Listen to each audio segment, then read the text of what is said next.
What do you guys decorate your house with on Oh Halloween? my goodness, lights and pumpkins and inflatables but my main rule is that it's not like scary. Like I really don't like kind of ghastly looking Halloween decorations. It's all cartoony. And so because we have lots of little kids that go by in the neighborhood, so I love hearing the little kids like, "Oh, it's the spooky house." They love it. So, But is it part of the fun of Halloween just scaring the kids? no, Like, I like them delighted and a little bit intrigued, but I don't actually want to scare them, scare them. I'm not really like a big fan of Halloween decorations myself, so I'm glad to hear that you keep things at bay. I'm not like going for my evening walk and like Oh, crossing to no. the other side of the street to get by your house. There's like yeah. some zombie crawling out of my garden. No, I don't do that Yeah. because I think that's yucky. No, my witch is happy. She's smiling and she's making a potion. Yeah, she's not like some scraggly thing. So no, that is the most fun thing that I've done so far this week. There's been a lot less fun in politics, which is why we're gathered here today, friends and neighbors. Do you want to get started? Let's do it. Let's do Let's it. get it started.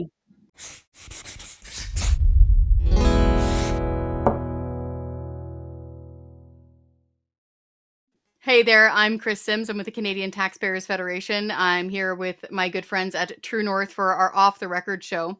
So we got started chatting about Halloween and whether or not we like to be scared. Some of these moments for Prime Minister Justin Trudeau, as far as his leadership goes, have got to be scary. He might be having an out of body experience because his members of parliament are having a I'm out of here experience. I don't know who wants to take the lead on this, either Rachel or Noah.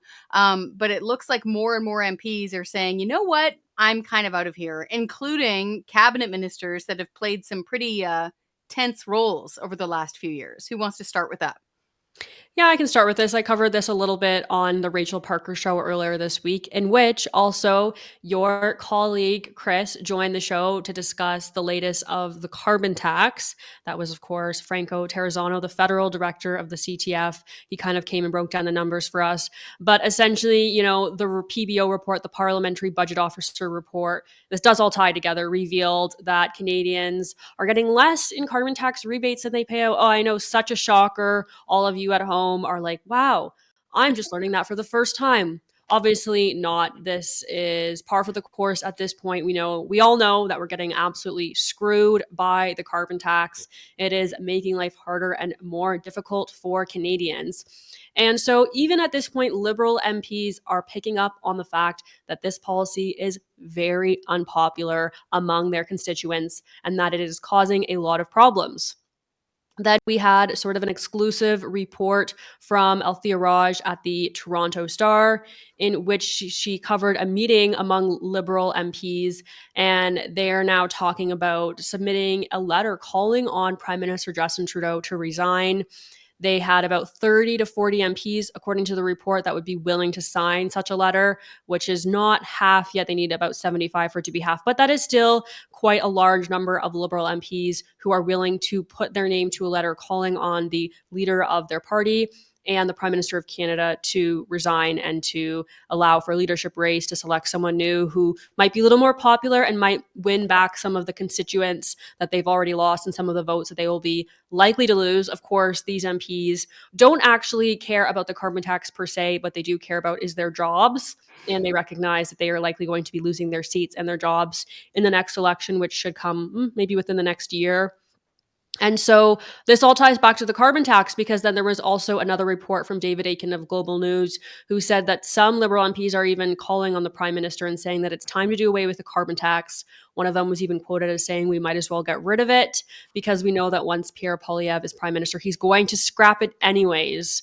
And so all of this ties together because Canadians are so frustrated with the Liberal government, with their policies, and with the constant seeming corruption. And now even Liberal MPs are turning their backs on Trudeau. I think it's a little too late, if you will.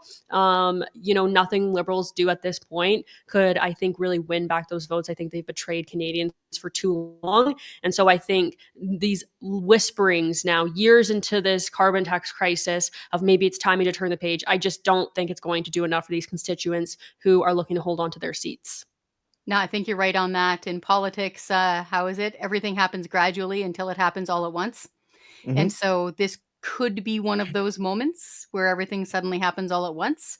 I'm old enough to have been on the Hill back when then Finance Minister Paul Martin mused out loud that maybe he wasn't so confident in Jean Chrétien during a press conference. All hell broke loose. So the wheels fell off. They had to have a leadership. All this other stuff happened. So everything was tickety-boo on the surface. And then all of a sudden, everything jumps out.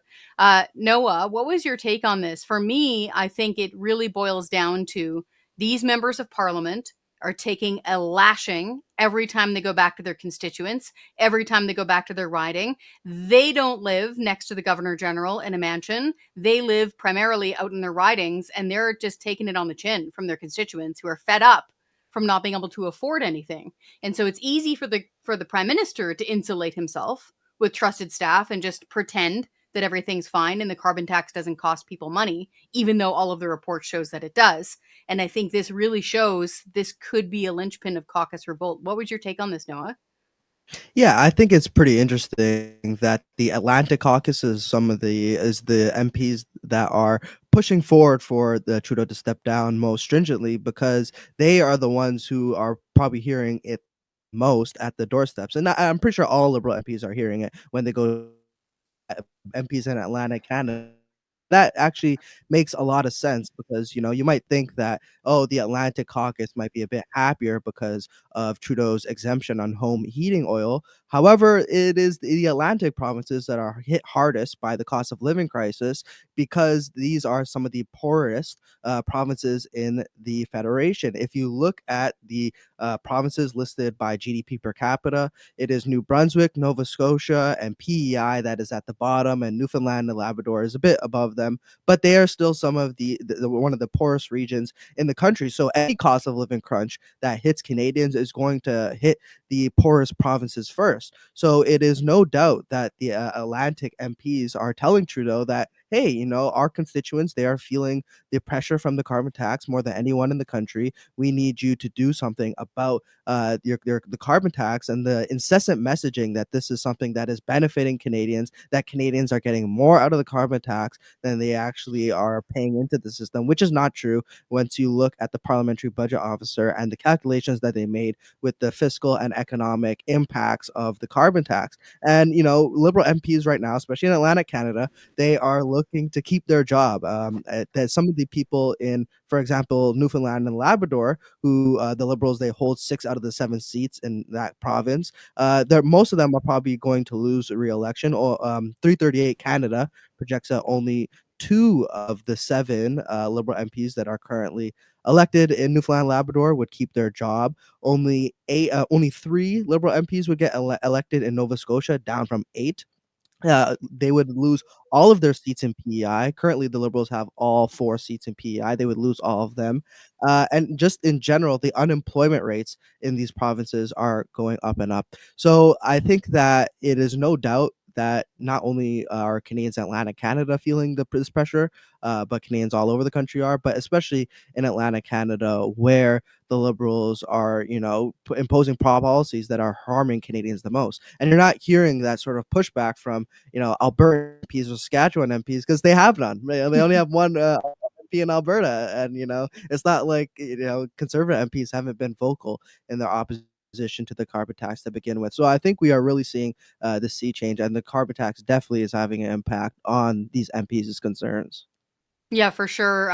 So we have one MP who's a Liberal MP in Calgary, George Chahal, and we have one Liberal cabinet minister up in Edmonton, Randy Boissonnault. People might remember him from some pretty infamous committee appearances in the last few months. And so I know for a fact that angry taxpayers are filling their inboxes right now, leading up to this caucus meeting. And I just wanted to nerd out a little bit because I know that our viewers here at True North, they're a few steps above when it comes to political analysis. They know how the game works, and so they like to know how these different machinations happen in Ottawa. So the reason why a caucus meeting is super important is one, they happen on Wednesdays. So if you notice that the question period on Wednesdays is feistier and louder and more rowdy, that's because they've just finished a 3-hour long rah yelling morning meeting on those Wednesdays. Now, the key about caucus meetings is that one, they're supposed to be off the record. not including this show. 2, there's supposed to be a time for the lowly backbenchers to be able to speak truth to the power of their party. They are supposed to get an open mic and be able to raise concerns of their constituents, even with the grand poobah, the boss of the party, the leader of the party, in this case, the prime minister. And so that is why these meetings are key. And that is why, if these stories that were coming out the last few days about a document signing, pledge signing, all that stuff goes, that's why that is so important. Because then they're trying to get enough people. Imagine you're in school and you're having a fight with the rival gang of kids, and you're trying to get more kids over to your side to overtopple the bully or the most popular kid. It's just like that, except they're using your money. So this is what's key. So leading up to this coming Wednesday, this could be the start of a caucus revolt. Now, I don't know what form that takes, because they, as far as I know, Rachel or Noah, you may know this better, they don't have the same mechanism that the Conservative Party did when they ousted Erin O'Toole. So they can't just take him down, as far as I know, within the caucus for an in-caucus vote, as far as I understand. But what would be curious is, what if they sat by themselves? So back when enough Canadian Alliance MPs, for example, again, I'm dating myself, in the early 2000s, were unhappy with the leadership of Stockwell Day, former Alberta Treasurer, they went and sat by themselves, the Democratic Representative Caucus, if I remember them named correctly. And so that caused a lot of upheaval, and they had to have a new leadership race. And so I'm curious, do either of you think that it could go that far, that they could say, you know what, I'm not sitting with you in class anymore, go eat your lunch by yourself? I don't know that I trust the Liberal caucus to have enough courage to do something like that. As I already mentioned, I think they've really left this to the 11th hour. Mm-hmm. It's too little, too late. You're not going to be able to win back the trust of Canada or your constituents by these half-hearted efforts to remove Prime Minister Justin Trudeau. I mean, at this point, Liberal MPs aren't even willing to put their name. This is all just stuff that's been leaked to the media anonymously. And so no one's even really put their names to these accusations or to publicly voice, their concerns with Prime Minister Justin Trudeau. And yes, I understand that when you're a member of a caucus, you're really risking your neck when you come out and speak against the leader. But there's some reports saying there's as many 30 to 40 of Liberal MPs who are unhappy with Prime Minister Justin Trudeau. So the best thing that they could do for themselves right now is to start speaking about that publicly, get the momentum behind you, get the ball rolling, have more Liberal. Once one person comes out and starts saying it publicly, usually there's a chain reaction of more people who are willing to speak up once that initial. It's sort of like when police, this is maybe a bit of a bizarre comparison, but if police arrest someone and they say this individual is being charged with sexual assault, we have reason to believe that there might be more victims. And at that point, the police kind of put out the call and say, if there's any more victims, please come forward. And a lot of times what you'll see a whole bunch more people come forward because one person was willing to speak up and to make those first claims. I think that's generally true for most things in life. If one person is willing to have the courage to speak on their convictions, it'll kind of get the ball rolling. And that's really what we need to see coming out of Ottawa right now. We need to see these Liberal MPs coming forward and being vocal. And I'm sure there's many, many other MPs within the caucus who are unhappy with Prime Minister Justin Trudeau's leadership. But it would be a fairly simple thing to get that going forward right now, especially considering reports that up to 40 members of the caucus are unhappy with Trudeau. That's nothing to sneeze Well, at. It's more than 3 dozen people. Maybe a bit more pessimistic, but I think there's a few problems that pollutes the Liberal caucus, and that is delusion, self-interest, and there's a collective action problem. So I think the Liberal MPs are pretty delusional because they've been down in the polls for quite a long time now. I think it's been a year and a half since the Liberals have been trailing the Conservatives in the polls by double digits, and they've only really woken up to that fact after the loss in Toronto St. Paul's. I think a lot of Liberals thought that they not only would win that by-election, but they would perform pretty well in that by-election. And, reality hit them right in the face. And it only took until then for them to really start to, pipe up. And, here we get into the collective action problem where a lot of Liberals, they don't want to speak up because they fear that they're going to face retribution. And it's in their self-interest in order to stay in the Liberals because they are delusional. They think that they're going to either win the next election and they would be able to maybe be a parliamentary secretary or get into cabinet, or they think that Pierre is just going to be some one-term prime minister, and if they just stay in the Liberal caucus for a long enough, they're going to be able to dethrone Pierre in 2029, and then they get their parliamentary secretary position, or get included in cabinet in I don't know, Jean-Yves Duclos' cabinet or whatever. I don't know who would become the Liberal prime minister or leader after this. But they're delusional, and they are just acting within their own self-interest. They want to be big shots in the Liberal Party, especially if you're a backbencher who recently got elected in 2019 or in 2021. You want to, be a big shot, and sitting as an independent isn't going to get you down that path. So I think they're a bit too delusional. They're acting way too much in their self-interest, and all of that is contributing to a collective action problem in which Liberals, they don't want to show that courage. A few months ago, Wayne Long, he spoke out and basically said Trudeau should step down, and every Liberal MP kind of looked at him as like, yeah, you go, buddy. You speak out on your own terms, and we're not going to follow you. They sort of hung him out to dry, which is a bit of a shame. But it just goes to show that like these Liberals, they are looking out for themselves, and that's about it. A couple of things, and then we'll move on to our next delightful topic. One, before anybody starts pitying these members of parliament for their fear about speaking out, number one, they're literally members of parliament. They're paid to talk. They're paid to speak on behalf of constituents who elect them to parliament. That's literally why they're called that.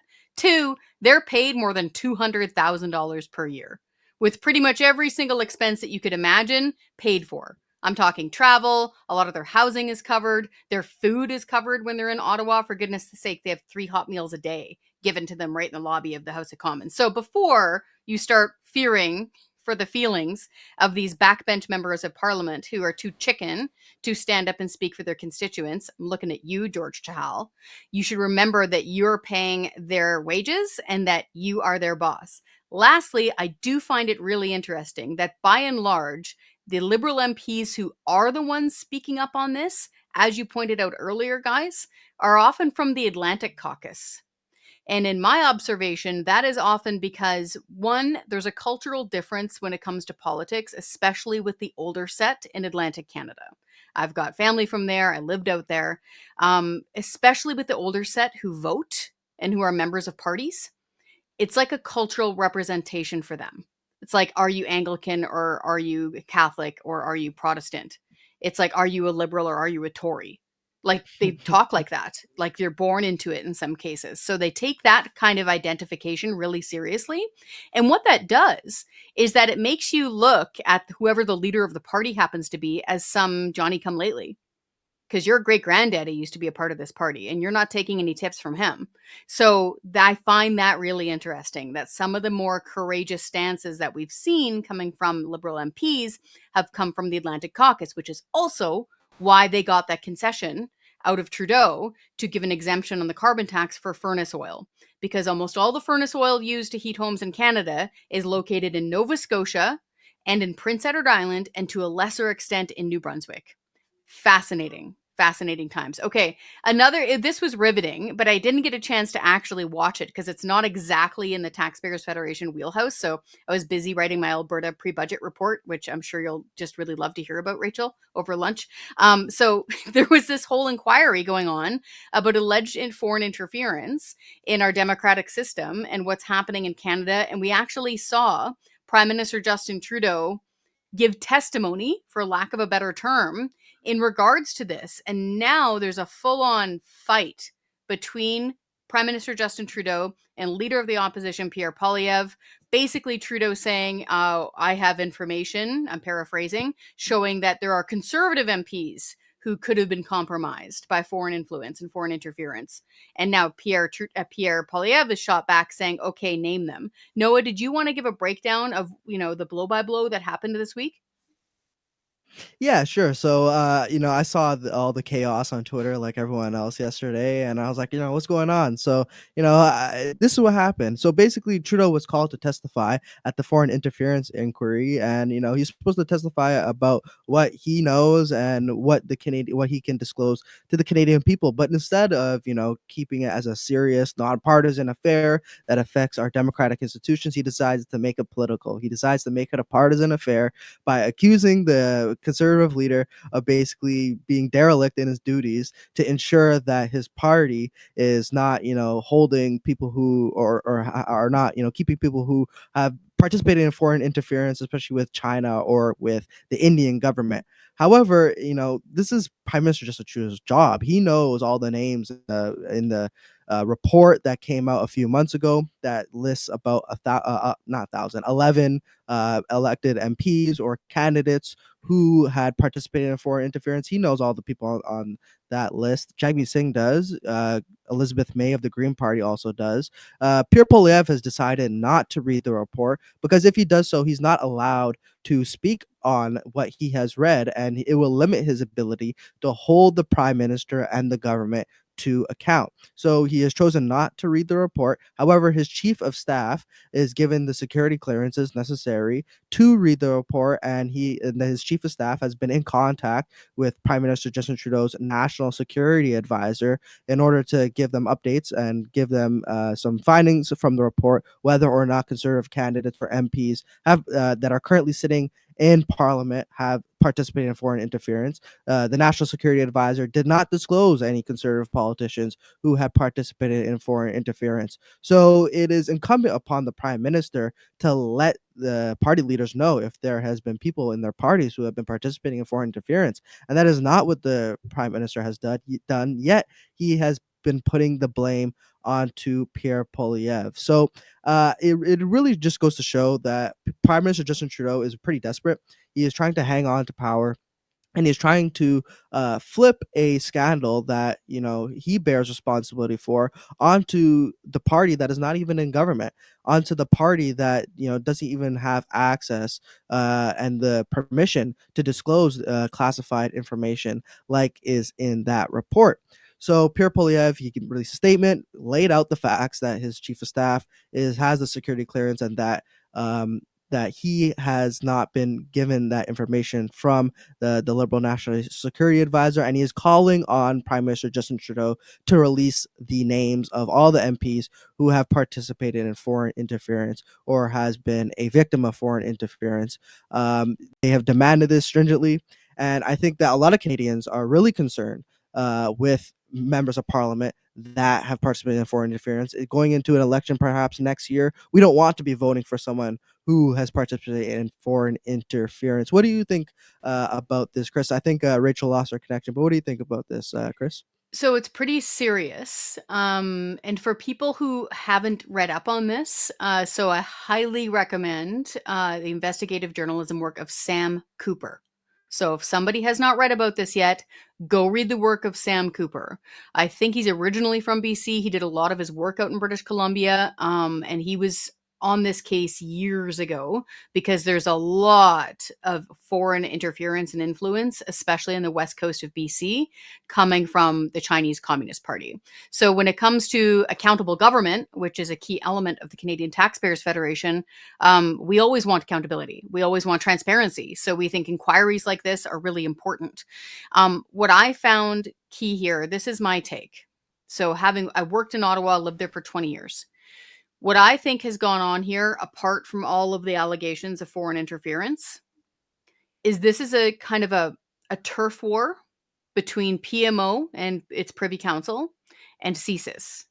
So anyone who's worked in like the little terrarium that is the Ottawa bubble knows who the big dogs are. So that's like PMO with its Privy Council and CSIS/RCMP. That's a big doghouse there too, for sure, when it comes to who calls the shots and when. We saw at a previous inquiry, I believe it was into whether or not the Emergencies Act should have been invoked. We saw some kind of flare-ups happening then with then Prime Minister Justin Trudeau's testimony as well, disputing who had what power to say what is what between him or CSIS. It was shortly after that, if I recall correctly, that Bob Fife and Stephen Chase, both of whom I worked with very well, they're now at the Globe and Mail, got information allegedly from someone at CSIS about these allegations. And these allegations are super important. They're allegations of things like potential election interference, potential threats or bullying of members of parliament or potential members of parliament and their families, like across party lines, potentially. Like, these are really serious allegations. And so that is my understanding why we are having this inquiry. What I found really compelling is that Prime Minister Justin Trudeau instead decided to say, oh, well, I've also seen conservative names on that list too, but yet we haven't seen this list. So my question is, why haven't we seen this list? Is this some key element of national security that we're not allowed to see it? Why haven't we seen the list? What's also interesting is how aggressively Pierre Poilievre is coming out defending this, saying, you know what, man, paraphrasing, put up or shut up.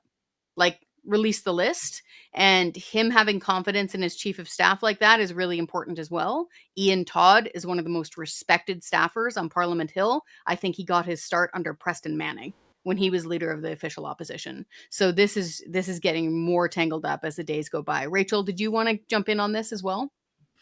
Yeah, I would just say, Chris, to your point as to why we haven't been given the list, to me, it's fairly simple. I don't think the government works for us anymore. The government really exists to serve and protect its own interests. Of course, Canadians have every single right to know who was on that list, who was working with foreign governments. It's treachery. It's treachery to your nation and to the people of your nation if you were knowingly working with foreign agents while being a member of the Canadian government, or even seeking to be a member of the Canadian government. Canadians have every right to know who was on that list, and these people should be charged criminally. And the fact that we don't know is actually an abomination. And it just speaks to the fact that we have fallen so far from what our government was created and what Canada was created for and what our government was set out to do. We've fallen so far from those goals and those interests. And I do hope that we as a Canadian people can get back to demanding more from our elected officials. We need so much more accountability. For the record, I wanted to play the clip. It's long and it's kind of hard to listen to at times. And it's Prime Minister Justin Trudeau at this inquiry. I want folks to really pay attention to the language he's using here and how he's responding to the questioner. Take a listen. I am Prime Minister and privy to all these informations. I have the names of a number of parliamentarians, former parliamentarians and or candidates in the Conservative Party of Canada who are engaged or at high risk of, or for whom there is clear intelligence around foreign interference. And I have directed CSIS and others to try and inform the Conservative Party leader to be warned and armed to be able to make decisions that protect the integrity of that party, of its members, from attempts at activities around foreign interference. And the decision by the leader of the Conservative Party to not get those classified briefings means that nobody in his party, not him, nobody in a position of power knows the names of these individuals and can take appropriate action. Quite the answer. So again, it was I think it was that answer that prompted Poilievre to release that letter, which was very strongly worded and like saying that the Prime Minister is lying, like using the word lying. So really fascinating. I don't think we're going to see the end of this. Guys, do you think there's going to be another couple manila envelopes being trotted across Elgin over to the media road anytime soon? Yeah, I think that we are going to see some more leaks, like we have been seeing, especially in 2023, when there was just leak after leak after leak on the foreign interference issue. But what really like irks me is that Trudeau said that, like, oh yeah, nobody in a position of power, can take action against these conservative MPs or candidates. I mean, like, You are in a position of power. You're literally the prime minister. Why can't you do anything? Why can't you sick the RCMP or CSIS onto these people who are engaging in foreign interference allegedly, and get them arrested? We know that conservatives have been the victims of foreign interference. If you look at Kenny Chu and Michael Chong, who have been harassed, and potential election shenanigans was happening to prevent them from being elected. Kenny Chu, in that case, successfully. So we have evidence of conservatives being targeted, but do we have evidence of Liberal MPs being targeted? Not really. We have evidence of Han Dong participating in foreign interference, and we think that there are probably more Liberal MPs who have participated in foreign interference because Trudeau has not released the names. If he just releases the names, we'll have confirmation of who and who did not participate in foreign interference. But it really just looks like Trudeau is trying to protect a certain cadre of Liberal MPs who have participated in foreign interference to protect his chances of getting re-elected. I think this was probably one of the most egregious examples of Trudeau acting in bad faith. Obviously, we've seen sort of an unhinged version of the prime minister in the last, I don't know, 2 to 3 years, I would say. But to me, this was just, he really doesn't care anymore. He doesn't really have any standards of ethics or morality anymore. He is feeling the pressure of his bad polling numbers, and he's willing to throw anything out the door. He's willing to throw anything at the wall in hopes of something might stick. And, he's really thrown the last little sliver of credibility that he had with this, because it was just such an obvious and disingenuous attempt to peg the whole thing on the Conservatives. Meanwhile, he knows that he's not really going to be held to account for what he said, because for whatever reason, we are not being told the names of the people that have actually been embroiled in this national scandal. Well, definitely not the end of that story, but I wanted to shift to something in case people metaphorically need a drink after Let's listening talk to all of that. booze. Let's talk about taxpayer-funded booze. Okay, so our investigative journalist, Ryan Thorpe, and the investigative journalist before him, James Woods, at the Canadian Taxpayers Federation, we sent in freedom of information requests ages ago. And as anybody who's done it knows, these things take, in some cases, years to come up. So turns out quite a humdinger. So Global Affairs Canada, which used to be called Foreign Affairs Canada, it's a department and a ministry within the government of Canada. They have spent $3.3 million on alcohol just since 2019. So again, one department within the Trudeau government spending more than $3 million on booze since 2019. If you work out the math, that's around $55,000 per month. And before you already start getting nauseous, sorry, but there's like 200 different Crown Corps agencies, departments within the federal government, and this is just one of them that we have the booze tab for. At the Taxpayers Federation, we obviously think this is disgusting. Like, the booze tab for bureaucrats should be zero. Like, it should be zero. People are paid enough. If they want to go out drinking, they absolutely should do that on their own dime. If we need to make exemptions in some rare circumstance where we have to, traditionally gift a bottle of wine to a head of state in exchange for a bottle of scotch, like from somebody from Scotland, that can be accommodated. But this is just, in some cases, just booze fests. Like, some of the explanations we saw on these forums were things like bulk alcohol purchase or trivia night. Yeah. It is Yeah, we know that unbelievable. you're buying alcohol in bulk. There's no reason that we should be paying for this. Even most private entities don't allow their workers or their employees to rack up alcohol costs. Most places of work, you can even submit expenses for a meal, but a lot of places won't accept alcohol charges because it doesn't want to, promote a culture of drinking, which is already rampant in politics and government to begin with. So many people come out of government saying, I really struggled with alcoholism in those years because there's such a heavy culture of drinking. And in addition, it's just, yeah, exactly. If you want to enjoy a drink, maybe you're working, sure, we'll cover your meal. Pay for your drink on your own dime because it's so expensive, especially when you're going out. And there's no reason that we should be paying for these government workers. Essentially, they work for us. Actually, we should not be paying for their rowdy and partying lifestyle. And if $55,000 a month, they're obviously living the high and, honestly, sounds a bit like they're living a life of debauchery if that's how much alcohol they're partaking in, even at work. That's it. It's You know, such a ton of alcohol. Yeah, go ahead, Noah.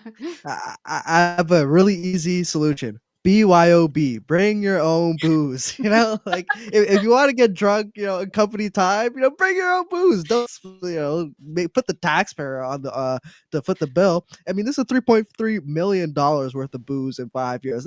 That's a lot. That's like a lifetime, more than a lifetime supply worth of booze. They spent 1.9 million on a program to send Canadian alcohol overseas. Fair enough. So if they spent even just $1.4 million of booze on themselves in 5 years, do you know how much alcohol that could buy? That could buy a lot of alcohol. How If you're much, looking at Noah? six pack, I know you sat and did so some math. so I didn't really do that great at math in high school, but I think this is basic arithmetic. If you want to just buy some 6 packs of Heinekens with $1.4 million, you could buy 82,352 packs of Heineken 6 packs. So But it's not Noah, just 82,000 Heinekens; it's 6 packs. Go these are ahead, Rachel. government workers, so we know that they were buying Bud Light. How much Bud Most Light can you definitely. get for $55,000 a month? Double Probably it. a lot. It's always on sale these Yeah, you days. could probably. Yeah, you could probably get more because it's on sale. If you want to buy tequila, you could buy 35,000 bottles of 750 milliliter Jose Cuervo. And, I think that's about 16 shots in a bottle. So, if you stretch that out, amongst like each employee gets a bottle, that's 16 shots worth. That's a lot. There's only 7,400 employees at GAC. And back in 2019, there was 6,500. So it's not like, there's hundreds of thousands of employees to serve, with Don't give them ideas. 35,000 bottles of tequila. If you say you don't want spirits, say you don't want beer, let's go for some wine, a Yeah. bit more classy. That's 73,684 bottles of $19 wine. So we're not looking at, the bottom shelf Jackson Triggs, or the Niagara Or my Peller box Estate of wine? No? wines. Hey, don't be Yeah, attacking yeah. Niagara wine. Come on now. No, I love Niagara wine, but there's the good ones and the bad ones. And we're There's not the this is more expensive $19 ones wine. and the less expensive ones. Just hear it because of comes in one red is and white. cheaper doesn't make it bad. Okay, Rachel, I gotta we stand up for know my Niagara wineries. listen, Niagara wine is great. And if you buy a $19 bottle of wine, you're probably getting some good wine. So it's not like the $15 stuff. So this is all just to say, this The is an difference is in the exorbitant amount of $4. booze. So It 75,000 really bottles is. of wine? Is that what you worked it out to? 73,684 bottles of wine. It is insane how much booze they're buying at GAC. It's nuts. I feel bad for their livers. These people need to go on a serious detox. So this is one of crazy. the benefits of GAC employment should be free liver transplants. No kidding. I'm going to read you this get to you that. because it's just so weird, some of these things. So on March 19th, 2019, bureaucrats in San Jose, California. Why do we have Canadian bureaucrats in San Jose, California? I don't know. But they expensed $8,153 worth of booze. Just 12 days later, those bureaucrats spent another $2,196 on booze. Like, I think we need an intervention. Yeah, these people are It obviously is absolutely alcoholics. nuts. It's actually pretty sad if you think about it from the taxpayer perspective, but also from the perspective of these individuals who are consuming so much alcohol, like sounds like every day. Yeah, it's gross. And it just really... Go ahead, Noah. Yeah, one more thing that's infuriating is we're all dealing with the cost of living crisis, right? I was just about to say, yeah. So if normally you want to get the high priced tequila, maybe you want to get the Casamigos or whatever. A lot of Canadians have to cut back, some Jose Cuervo. But these government employees are more than likely, they're getting the champagne, they're getting the Moet, they're getting that, the Hennessy, they're getting the Casamigos, they're getting all the expensive liquor probably. That's the only rational way that they're racking up these, overpriced bills. And if that's the case, that's disgusting. And if it's the case that they're getting all the bottom shelf beer and all the bottom shelf booze and they're still spending that much, that's just degenerate. It's crazy. Yeah, they shouldn't be spending it at all. Like, I think people all are already living this, but it's important to go over the points sometimes. We are seeing record demand for food bank use from working families. So again, that means that a parent who's holding down a job is nonetheless relying on donated jars of peanut butter to feed their kid. So that's in Canada. This is the same place where these bureaucrats pull their bloody tax dollars from and then spend 50 something thousand dollars per month on booze. That is totally unacceptable. Further, about half of Canadians are now within $200 of not making all their bill payments, minimum bill payments, meaning like you're just doing your minimum monthly payment on whatever bill. That's also known as barely scraping by. Half of Canadians are in that position right now. So it is reprehensible for any bureaucrat to think of writing off or charging a taxpayer with their booze bill. And the government needs to be held responsible for this. We should have it so that no booze is covered, period. Did we want to go into, do we have time to get into the UCP AGM that's coming up? If that sounds like alphabet soup, it's the United Conservative Party having their annual general meeting, and it's coming up in just a few weeks' time. Did you want to get into that for us, Rachel? We'll just really quickly let you guys know the United Conservative Party annual general meeting is coming up first weekend of November. True North will be there to do coverage. Danielle Smith will be facing a vote on her leadership. We'll have lots of coverage on this on the site, and I'm sure Isaac will be covering it pretty closely on the Alberta Roundup. So if you guys want to find out more about that, that would probably be the best place to do that. But I'm going to leave it there for today, just given the time. Yeah. So I'm going to try to get there. Canadian Taxpayers Federation, we're nonpartisan. I'm not a member of any party. Nobody in the team is allowed to be a member of a party, but we do follow this very closely. So I would like to be able to observe what is going on because this is obviously involving taxpayers' money and accountability. So I'll see if there's a way for me to just be there as an observer, but it's super important to pay attention to this, especially here in Alberta. For our viewers outside of Alberta, it's hard to really understand. But Alberta has got such a grassroots, hold them to account, let's start a new party if we feel like it spirit. It is unmatched anywhere else in Canada. And I've lived across this country. So if you want to talk about direct grassroots democracy, this is the place for it. And so that's why a party's annual general meeting is super important. It's why they sell memberships. It's why they get people going. It's why they get delegations going. It's why they have these massive votes. So it's definitely something to keep an eye on. Speaking of Premier Smith, as far as I understand, she is confirmed as a speaker coming up at the True North Nation event, which will be happening in Calgary, in the heart of Alberta, on October 26th. So in just over a week's time, guys. So next Saturday.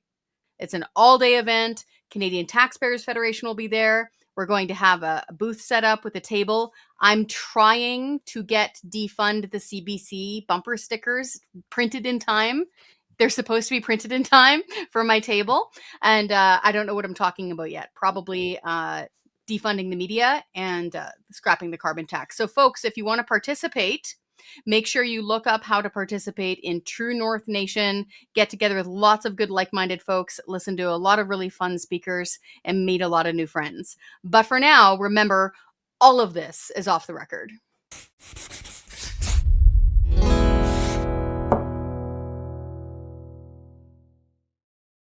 That was really fun, guys. Yes. Great job, everyone. I need to go eat lunch before my stomach keeps growling. I'm so hungry. You're going to have a sugar faint. Yeah, I am, yes. I'm going to go get some cheese.